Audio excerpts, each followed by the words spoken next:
Sunog! Sunog! Sunog! Nasusunog ang mundo. Kanya-kanyang kuha ng timba ang mga tao.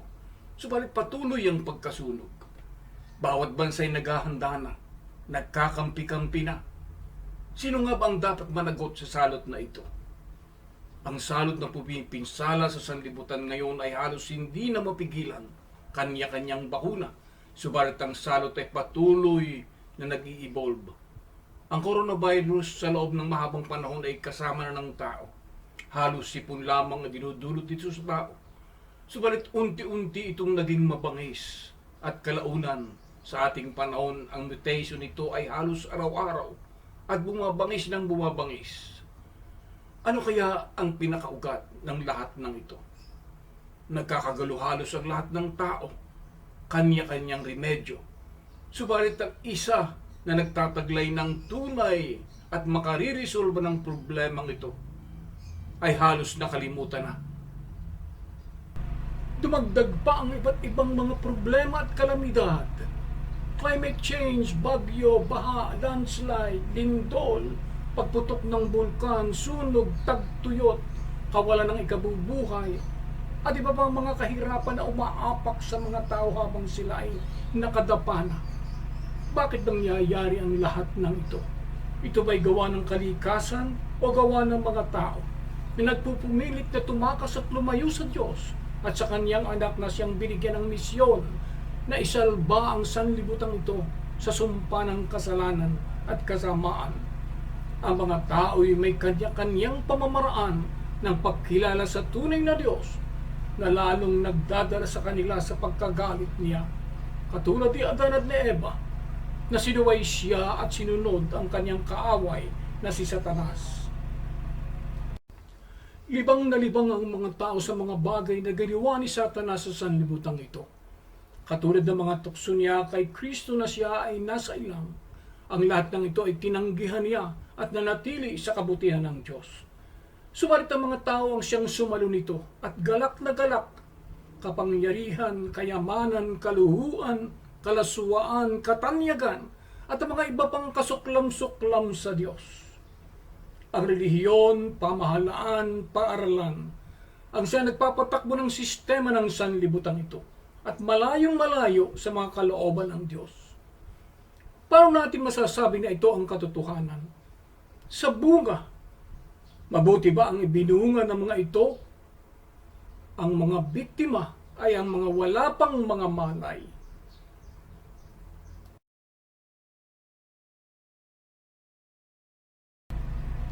Mga kapatid at mga kaibigan, bakit nagkaganito?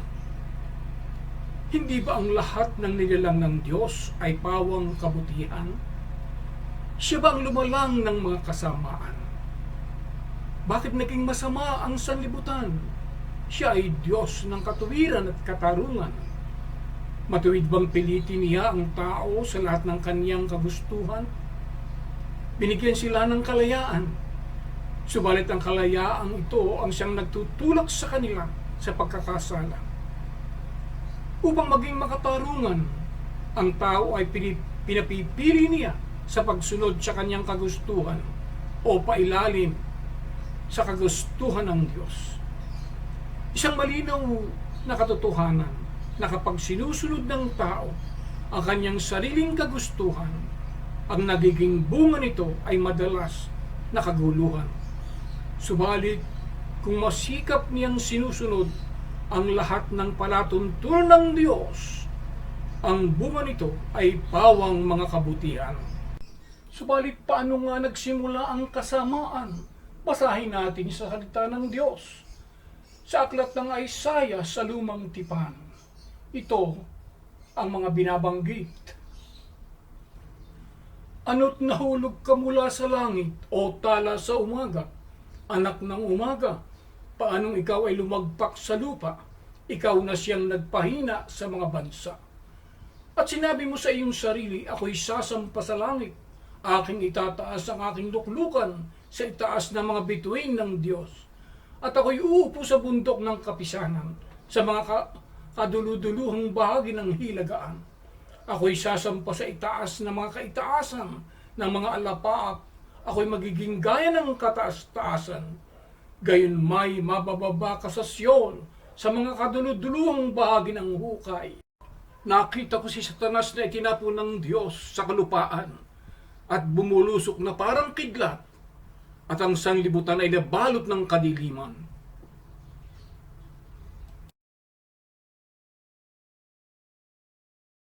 Sa pasimula, nilalang ng Diyos ang langit at lupa, at ayon sa Kanya ito ay napakaganda.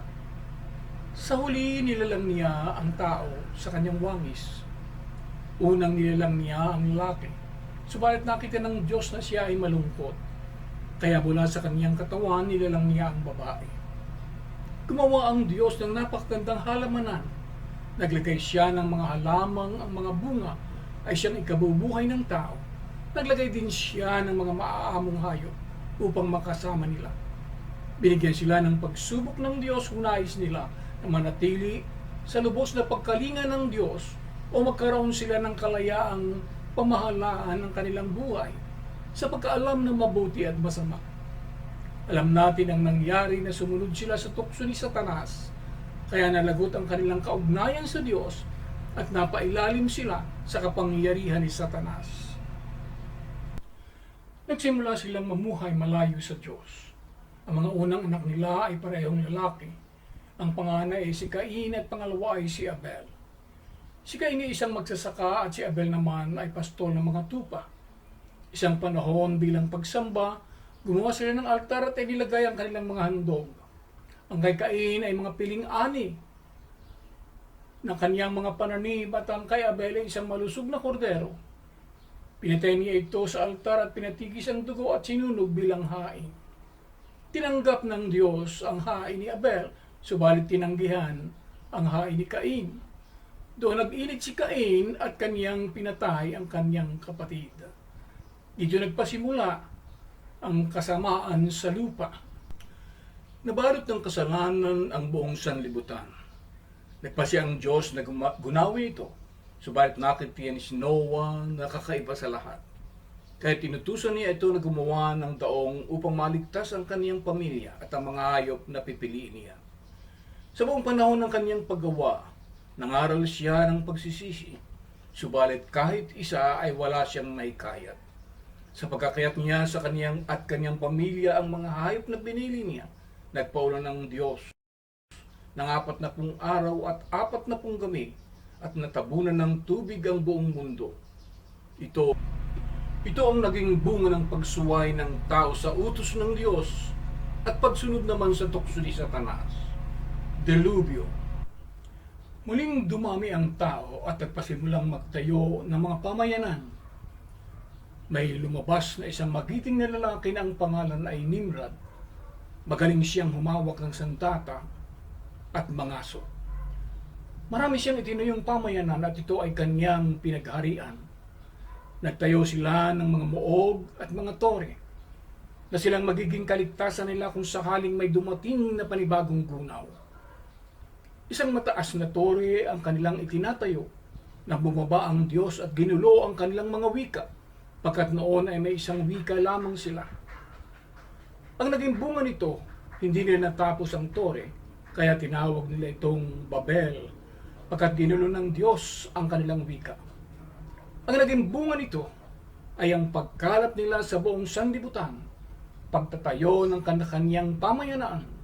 Doon din sila nagpasimula na sumamba sa kanilang mga dakilang lider, gumawa ng mga imahe ng mga ribulto na kawangis ng tao at ng mga hayop at ng mga lumilipad sa himpapawid, sa kalikasan na nagbibigay sa kanila ng kanilang ikabubuhay. Dito tinawag ng Diyos si Abraham.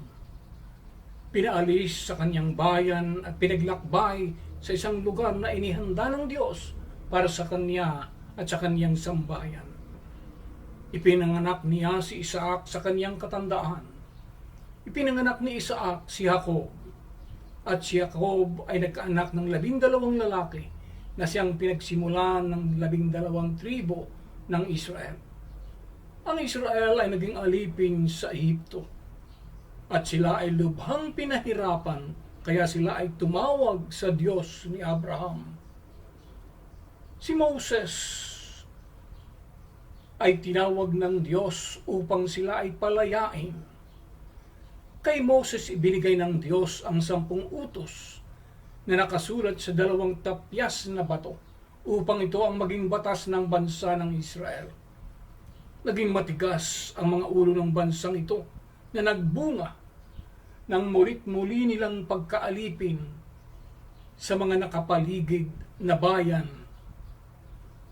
Tumawag ang Diyos ng mga propeta upang bigyan ng babala ang mga Israelita at ipalaala sa kanila ang pagdating ng anak ng Diyos na magiging tagapagligtas nila. Patuloy na naging matigas ang ulo ng bansang ito na dumating ang kanilang tagapagligtas at ito hindi nila nakilala. Kanila itong pinatay, nagbunga ng napakalaking kaparusahan na binura ng Diyos ang bansang ito sa balat ng lupa at ipinangalat sila sa buong sanlibutan. Sa pangangaral ng ating Panginoon, tumawag siya ng 12 apostol na silang nagpapasimula na itinayo niyang iglesia upang ebanghelyo ng kaligtasan na inihanda ng 3 persona ng Diyos ay may pangaral sa buong sanlibutan. Sa kanyang pagkamatay at pagkabuhay na maguli at pagakyat sa langit, bumaba ang banal na Espiritu upang siyang manguna sa mga alagad sa pangaral at pagtuturo ng mga salita ng Diyos. Umani ng pag-uusig ang mga alagad mula sa relihiyosong Judaismo at pamabahala ng imperyo ng Roma. Inilit ang kanilang pag-aari. Ang iba sa kanila ay pinarusahan at ang iba ay pinatay sa pamamagitan ng pagpapako sa krus o pagpapakain sa mga babangis na hayop, pagsunog at iba't ibang malupit na pagpaparusa. Hindi na tinag ang kanilang paninindigan sa pagtatayo ng kaharian ng Diyos at nakalata nila ng kanilang turo ang buong imperyo ng Roma. Sa pagkakita ng mga Romano, ang kapangyarihan ng Diyos na siyang nagpapalakas at nagpapatapang sa mga Kristiyano, nilawagan nila ang pag-uusig, niyakap nila ang pananampalatayang Kristiyano, at ito ay ginawa nilang opisyal na relihiyon ng Roma. Sa pagtataguyod ng makapangyarihang pamahala ng Roma, ang relihiyong pagano ng Roma at ang Kristyanismo ay nagsanib. At ito ay nagbunga ng isang makapangyarihang relihiyon na Iglesia Katolika Apostolika Romana, na ang mga Diyos-Diyosan at mga imahe ng paganong relihiyosong Romano ay bininyagan nila ng mga pangalang Kristo. Dito na numbalik ang lumipas na kapanahunan ni Nimrod sa mga pagtatayo ng mga buog at mga tore na ginawa nilang mga katedral at mga basilika. Pamamahala ng tao sa kapwa-tao sa halip na ang banal na espiritu, mga larawan at imahe ng mga tao na kanilang dinadakila at sinasamba. Tuluyan ang natakpan ng ebanghelyo ng mga ritual, seremonya at kapistahan ng mga kultura at tradisyon ng mga pagano.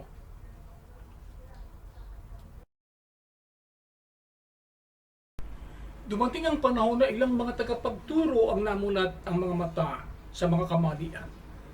Nagsikap silang iwasto ito, subalit sila'y pinag-usig. Lumabas sila sa pamunuan, kaya tinawag silang mga protestante. Ang iba ay inakap ng mga kaharian na kalaban ng Roma at sila'y naging makapangyarihan din. Sa kanilang paglabas ay may nadala silang mga ibang kamalian at ito'y nadala nila sa mga iglesyang kanilang napasimulan. Ang mga nanatili sa daan ay pinag-uusig ng mga dati nilang kapatid. Kinumpiska at sinunog ang mga kopya ng banal na kasulatan. Ito ang panahon na tinatawag na Dark Ages. Patago ang kanilang pagkakatipon. Sa tindi ng mga pag-uusig, sila ay tumakas sa mga ilang. Ang iba ay nakarating sa lupain ng Amerika. Ipinakipaglaban nila ang kalayaan sa pagsamba hanggang ito ay nasulat sa konstitusyon ng Batang Bansa ng Amerika. Dito sila nakaranas ng lubos na kalayaan. Dahilan sa kalayaan ito lumago ang mga iglesia at marami sa mga tagapangaral ang nangagsipagyaman. Ang Espanya na yumakap sa relihiyong Romano ay nakaabot sa mga pulo ng Pilipinas. Katulang ang mga sundalong Espanyol, bininyagan nila ang mga katutubo. Ang iba'y lumaban subalit hindi sila nanaig sa makapangyarihang Espanya. Sa loob ng 500 taon, ang Pilipinas ay naging debotong sa relihiyong Iglesia Katolika Apostolika Romana. Ang mga Pilipino ay isa sa pinakasaradong Romano Katoliko sa buong mundo. Nang dumating ang mga Amerikano, taglay nila ang relihiyong Protestante at Ebangheliko. Dahilan sa kalayaan sa pagsamba, nagsulputan ang mga denominasyon, sekta pati na ang mga kulto. Dahil dito marami ang nagtatag ng iba't ibang iglesia at marami sa mga tagapanguna ang yumaman. Kasabay nito naglabasan ng mga iskandalo sa relihiyon sa buong mundo. Dahilan sa taglay nilang kapangyarihan, tinakot nila ang kanilang mga tagasunod at sila'y kanilang pinagsamantalahan. Ang mga kababaihan, pati na ang mga kabataan, ay kanilang mga inabuso. Pati ang pananalapi ng kanilang mga tagasunod ay kanilang pinagsamantalahan. Dahilan sa kapangyarihan ng relihiyon sa buhay ng mga tao, bihira sa mga tagapanguna ang napaparusahan. Ang mundo ay pinatatakbo ng makapangyarihang lider ng mga relihiyon, ng mga hari, presidente at mga ministro ng pamahalaan. Lumago ang korupsyon sa mga simbahan. Sa loob at labas ng pamahalaan, ang mga tao ay nagmahal sa salapi. Ang kayamanan ng sanlibutan ay nasa kamay ng ilang mga tao lamang. Habang nagtatamasa ng kaginhawaan ng iba, ang iba na may nasa putik ng kahirapan. Kasabay nito ay bumaba ang moralidad ng mga tao. Sa buong sanlibutan, ang mga tao ay nahilig sa mga entertainment. Dito sa Pilipinas, ang mga tao ay libang na libang sa mga kasayahan, na ang pagsamba sa Diyos ay halos wala ng bahagi sa kanilang mga buhay. Ang pananampalataya ng mga tao ay binubuo ng mga kultura, tradisyon at mga pamahiin. Nasa isang tabi na ang banal na kasulatan, pagkat ang buhay ng tao ay pinatatakbo na ng mga pamahiin, punsoy, mga agimat, mga ritual at selebrasyon at mga kapistahan. Subalit paano tayo makapabalik sa kalooban ng Diyos? Sa dinarami-rami ng relihiyon, paano natin malalaman na tayo ay nasa katotohanan? Tama naman ang mga tinuturo sa amin ng aming pastor. Hindi pa ba sapat ito? Marahil ang mabuti ay bumalik tayo sa mga salita ng Diyos. Basahin natin sa aklat ng Matthew chapter 7. Kayo'y magsipasok sa makipot na pintuan, sapagkat maluwang ang pintuan at malapad ang daang patungo sa pagkapahangap, at marami ang dooy nagsisipasok. Sapagkat makipot ang pintuan at makitid ang daang patungo sa buhay, at kakaunti ang nakakasumpong noon. Mag-ingat kayo sa bulaang propeta na nagsisilapit sa inyo na may damit tupa, datapot sa loob ay mga lobong maninila. Sa kanilang mga bunga ay inyong mga kikilala sila. Nakapuputi baga ng mga ubas sa mga tinikan o ng mga igos sa mga dawagan. Ganyan din naman, ang bawat mabuting punong kahoy ay nagbubunga ng mabuti, datapot ang masamang punong kahoy ay nagbubunga ng masama. Hindi maaari na ang mabuting punong kahoy ay magbunga ng masama at ang masamang punong kahoy ay magbunga ng mabuti. Bawat punong kahoy na hindi nagbubunga ng mabuti ay pinuputol at inihahagi sa apoy. Kaya't sa kanilang mga bunga ay mga kikilala ninyo sila. Hindi ang bawat nagsasabi sa aking Panginoon, Panginoon ay papasok sa kaharian ng langit, kundi ang mga gumaganap ng kalooban ng aking Ama na nasa langit. Marami ang magsasabi sa akin sa araw na iyon, Panginoon, Panginoon, hindi baga nagsipanghula kami sa iyong pangalan? At sa pangalan mo'y nagsipalayas kami ng mga demonyo. At sa pangalan mo'y nagsigawa kami ng maraming mga gawang makapangyarihan. At kung magkagayo'y ipapahayag ko sa kanila, kailan may hindi ko kayo nangakilala. Magsilayo kayo sa akin, kayong mga manggagawa ng katampalasanan. Pagpalain tayo ng Diyos sa pagkabasa ng kaniyang mga salita. Marami ang nag-aangkin na sila ang iglesia ay tinatag ni Kristo. Ang iba ay sa dahilan na sila ay nagtataglay ng pangalan ni Kristo o ng Ama o maging ng mga apostol. Ang iba na may ayon sa kanila ay binigyan sila ng kapangyarihan ng banal na Espiritu at nakagagawa ng iba't ibang mga milagro na nagpapagaling ng mga may karamdaman. Ang iba'y dahil sila ay nakakalat sa buong sanlibutan at maraming mga dakilang bagay ang kanilang mga ginagawa. Ang iba'y pinagkalooban daw ng mga extra revelation ng Diyos. Ang iba na may sinapian ng Diyos o ng ibang mga banal na patron na nanaginip o nakakikita ng mga apparition sa kalangitan. Subalit nakalulungkot, walang sinabi si Kristo sa kanyang mga salita na ang pagkakakilanlan ng kanyang mga anak ay sa pamamagitan ng mga bagay na ito, kundi sa kabaliktaran pa nga. Walang binanggit si Kristo na magtayo kayo ng malalaking simbahan, kundi sila ay binalaan pa nga sa pagpasok sa maluwang na pintuan na marami ang nagsisidaang mga tao. Matthew 7:13. Kayo'y magsipasok sa makipot na pintuan, sapagkat maluwang ang pintuan at malapad ang daang patungo sa pagkapahamak, at marami ang do'y nagsisipasok. Mahigpit na binalaan ng Panginoon ang kaniyang mga alagad na mag-ingat sa mga taong lalapit sa kanila upang magturo ng mga bagay na espiritual. Lahat sila'y gumagamit ng mga salita ng Diyos. Maaamo at magagalang, mahuhusay, at magaling magsalita, at mapanghikayat. Marami ang kanilang ipinapangako doon sa kanilang mga tinuturuan. Basahin natin ang mga sulat ni Apostol Pablo kay Timoteo. 2 Timothy chapter 3 verse 5, na may anyo ng kabanalan, datapwat tinanggihan ang kapangyarihan nito. Lumayo ka rin naman sa mga ito, sapagkat sa mga ito na nanggagapang sa mga bahay at binibihag ang mga babaeng haling na lipos ng mga kasalanan, hinihila ng mga iba't ibang pita, na laging nagsisipangaral at kailanman ay hindi nakararating sa pagkaalam ng katotohanan. Matapos nilang makuha ang buong pagtitiwala, doon nila ipapasok ang mga tuso nilang pamamaraan upang mapagsamantalahan ang kanilang mga tagasunod. Tatakutin sila na kailangan ng buo nilang pagpapasakop, hindi sa Panginoon, kundi sa kanilang mga authority na ayon sa kanila ay mula sa Diyos. Pagkat sila ang pinagkalooban ng Diyos na tumanggap at magtakwil ng sinuman na hindi susunod. Dito nila gagawin ang mga pagsasamantala upang pagkakitaan ang mga tupang takot na sumusunod sa kanila. Basahin natin ang mga sinabi ni Apostol Pedro.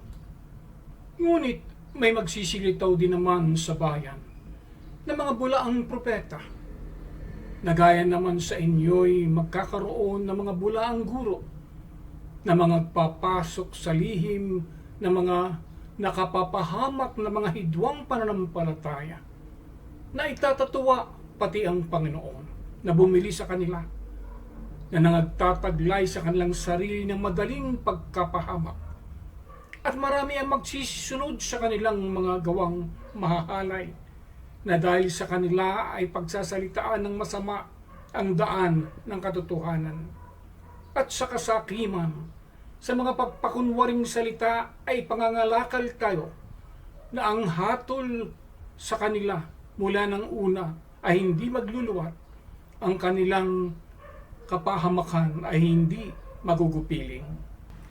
Sa kanilang mga bunga ay makikilala ninyo sila. Magkakaroon ba ng tunay na kabanalan at katuwiran? At magkakaroon ng tunay na kaligtasan ng mga kaluluwa sa gitna ng mga pagsasamantala na kinakalakal ang paglilingkod na espiritual, mga iskandalo at pagsasamantala ng mga tagapanguna sa mga kababaihan, mga kabataan na nagpapayaman habang ang mga tagasunod ay nasa kahirapan, namumuhay na parang mga hari. Kaya ano ang makikita natin? Bunga. Habang dumarami ang mga simbahan, dumarami ang mga relihiyoso at mga deboto, ay lalo namang pasama ng pasama ang sanlibutan. Balikan natin ang sinabi sa Matthew 7:16-17. Sa kanilang mga bunga ay inyong makikilala sila. Makapipitas bagan ng mga ubas sa mga tinikan, mga igos sa mga dawagan. Gayon din naman, ang bawat mabuting punong kahoy ay nagbubunga ng mabuti. Datapwat ang masamang punong kahoy ay nagbubunga ng masama. Hindi maaari na ang mabuting punong kahoy ay magbunga ng masama at ang masamang punong kahoy ay magbunga ng mabuti.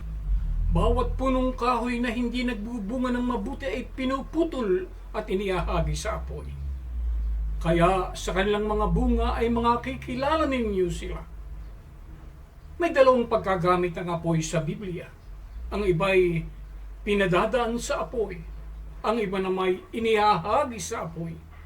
Sa mga anak ng Diyos, ito ay sa paglilinis, sa pagdadalisay, katulad ng ginto. Sa mga kaaway ng Diyos, ito ay sa pagpaparusa at sa paghatol tulad sa apoy ng impyerno. Matthew 7:21. Hindi ang bawat nagsasabi sa aking Panginoon, Panginoon ay papasok sa kaharian ng langit, kundi ang gumaganap ng kalooban ng aking Ama na nasa langit. Lahat ng mga Kristiyano marahil ay tumatawag sa Diyos at sa kanyang anak na Panginoon. Subalit nakalulungkot pagkat sinabi ni Kristo na hindi lahat sa kanila ay maliligtas. Paano tayo makatitiyak? Balikan natin muli ang John chapter 5:24. Katotohanan sinasabi ko sa inyo, ang nakikinig ng aking mga salita at sumampalataya sa nagsugo sa akin ay may buhay na walang hanggan. Hindi na sila hahatulan, sapagkat sila'y inilipat na mula kamatayan patungo sa buhay. Ang nakikinig, ang sumusunod, ang namumuhay, ito ang tunay na kahulugan nito. Sumasampalataya sa Ama, pagsunod sa Ebanghelyo na inihanda ng 3 person ng Diyos. Hindi sa mga ritual, seremonya at mga kapistahan. Sumasampalataya at namumuhay sa katotohanan na hindi na sila hahatulan, ligtas na sila.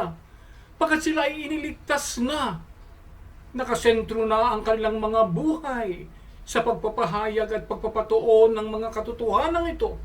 Parang iba naman ay magkaroon din ng kaligtasan at makarating sa Ama sa kaniyang kaharian. Matthew 7:22. Marami ang magsasabi sa akin sa araw na yon, Panginoon, Panginoon, hindi baga nagsipanghula kami sa iyong pangalan? At sa pangalan mo'y nagpalayas kami ng mga demonyo? At sa pangalan mo'y nagsigawa kami ng maraming mga gawaing makapangyarihan? Hindi ang ating mga relihiyon at mga paglilingkod. Ito ang binanggit ni Kristo. Pagkat sa huling araw, marami ang lalapit sa Kanya at magsusulit ng kanilang mga relihiyon at mga gawa. Subalit hindi ito tatanggapin ng Panginoon. Kung ating susuriin ang mga salita ni Kristo, ang mga taong ito'y mga dakila sa kanilang mga relihiyon at sa sanlibutan ito, humahayo sila sa pangalan ni Kristo. Nakapagpapalaya sila ng mga masasamang espiritu, nangangaral ng salita ng Diyos, at maraming mga dakilang mga gawa ang kanilang mga ginagawa. Marahil kinilala sila at pinupuri ng mga tao, subalit nakalulungkot na ang lahat ng ito ay hindi tinanggap ng Diyos, tulad sa pagtanggi niya sa handog ni Cain. Matthew 7:23. At kung magkagayoy, ipapahayag ko sa kanila, kailan may hindi ko kayo nangakilala, magsilayas kayo sa akin, kayong mga manggagawa ng katampalasanan. Humayo, nangaral, nagpalayas ng mga demonyo, gumawa ng mga dakilang bagay. Nang humarap kay Kristo, hindi sila kinilala. Ito ang malungkot na katotohanan. Hindi ang pagiging Kristiyano ang tinatanggap ng Diyos, kundi ang kanyang relasyon sa pamamagitan ng kanyang anak. Ano ang sinabi sa John chapter 1? Subalit yung mga tumanggap sa Kanya ay pinagkalooban ng karapatang maging mga anak ng Diyos. Sa makatuwid bagay yung mga sumampalataya. Yung mga dumaan sa proseso ng pangalawang pagkalalang, ng pangalawang kapanganakan, yung mga tinalikuran ng lahat para kay Kristo, yung mga inuna ang kaharian ng Diyos, yung mga nahugasan ng kaniyang dugo, yung may mga bunga ng banal na espiritu sa kanilang buhay, yung nagmahal ng buong puso sa mga kapatiran, sa mga kapatid sa pananampalataya kay Kristo. Mga kapatid at mga kaibigan, malinaw nating nakita sa mga pangyayari sa ating kapaligiran ang lahat na bunga na nagbabadya, na ito ay bunga ng mga pagkakamali ng mga tao sa kanilang pagtalikod at pagtanggi sa Diyos at sa Kanyang anak na si Jesus.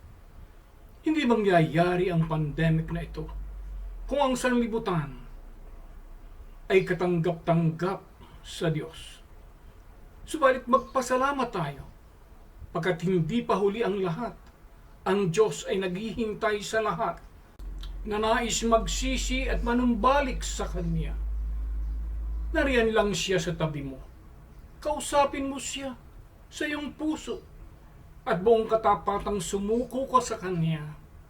Pagsisihan mo ang iyong mga kasalanan, ano yung naging buhay sa sanlibutong ito, at ipanalangin mo na isugo niya ang Kanyang Espiritu upang akayin kaniya sa mga susunod na bahagi ng iyong buhay. Pagpalain tayong lahat ng Diyos, ng Kanyang anak na si Jesus at ng Kanyang banal na Espiritu. Amen.